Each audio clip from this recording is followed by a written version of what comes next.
my first story, we're going to talk about how one time, I was about 4, I think. I was pretty young. Have any of y'all ever had the experience where your parents would just steer the car when you were really young? Have any of y'all? Yeah? Yeah. Well, one time, my parents let me do that when I was really young. And little naive me, you're near a stoplight, little naive me said, hey, there's this brake on, I was press it. Turns out that was the emergency brake. So, my parents weren't mad at me because, I was young, I didn't understand. But it was when you're doing something malicious, cause chaos. I just thought, left pedal equals, right pedal equals, stop.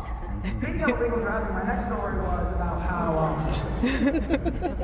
about this guy, he was speeding near our neighborhood. I used to live in this neighborhood with a guy who,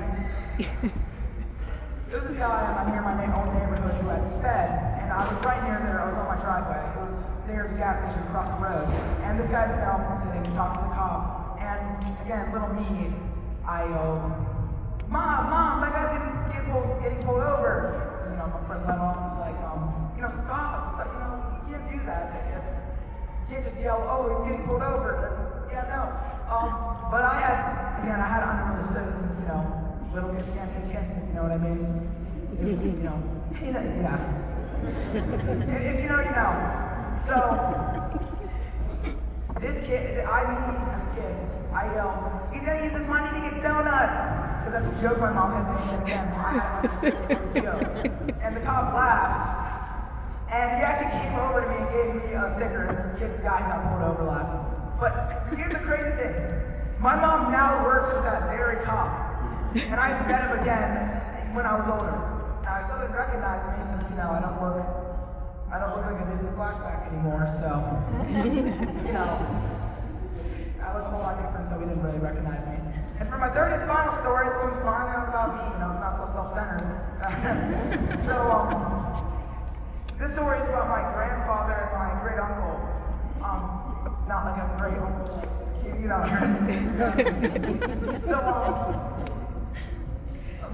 back in the day, before I was born, when there's crust was still cooling, they used to be like brawlers per se. They non-fights, And they had gone to a fight with this guy called the Pharaoh, from what I heard. And the Pharaoh is not much of a fighter, he's more a leader, I guess. So,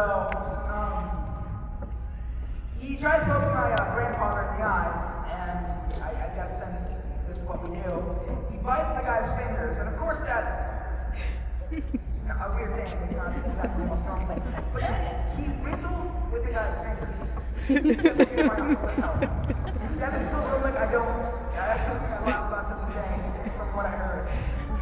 This is from what I've heard people like to say.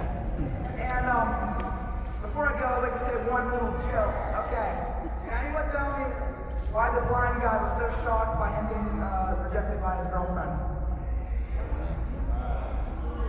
You can never see it coming. All right, folks, that's the end.